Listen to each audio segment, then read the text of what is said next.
میں ایک بار قبلہ مفتی قاسم صاحب کے ساتھ ایک ٹریول پہ تھا، تو ایک شخصیت کے بارے میں بات ہو رہی تھی جو سالانہ کروڑ روپے کا لنگر کھلاتے ہیں.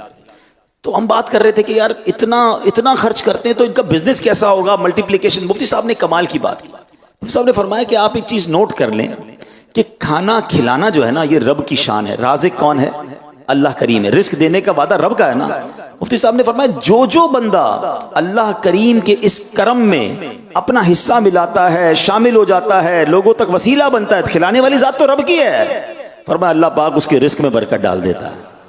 میں ایسے کئی لوگوں کو جانتا ہوں جو خود کہتے ہیں ہم نے 2 لوگوں سے کھلانا شروع کیا تھا، ہم نے 4 لوگوں سے کھلانا شروع کیا تھا، آج ہزاروں لوگوں کو کھلا رہے ہیں. ہمیں سمجھ نہیں آ رہی ہمارا رزق کیسے بڑھ رہا ہے. تو اگر آپ غربت سے بھی نکلنا چاہتے ہیں نا، اگر آپ اپنے دسترخوان کو وسیع کرنا چاہتے ہیں، آپ کچھ نہ کچھ روزانہ، روز نہیں تو ہفتہ وار، چلو جمعے کے دن ایک بندے کا کھانا کھلا دو.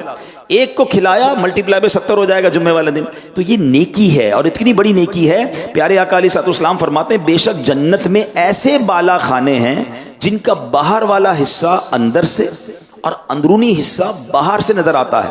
عرض کی گئی حضور یہ گھر کس کے ہوں گے؟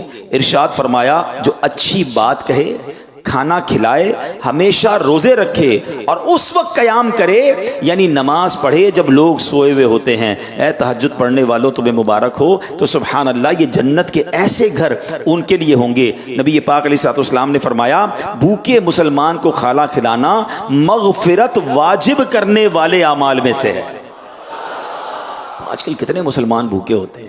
ہمیں کوشش کرنی چاہیے کھانا کھلانے والے کام میں اپنا حصہ ملانا چاہیے. یہاں بہت ساری بڑی تعداد میں لوگ ہیں، آپ کو لگتا ہے یہ کام میں نہیں کر سکتا. دعوت اسلامی کے دسترخوان پر روزانہ ہزار اسلامی بھائی کھاتے ہیں.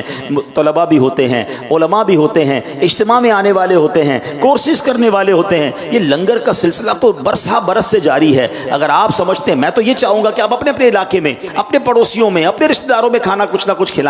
نہیں تو پھر دعوت اسلامی والوں کو لنگر کے نام پر رقم دیں. انشاءاللہ یہ دسترخوان سجتا رہے گا اور ہمیں اللہ نے چاہا تو یہ نعمتیں نصیب ہوتی رہیں گی.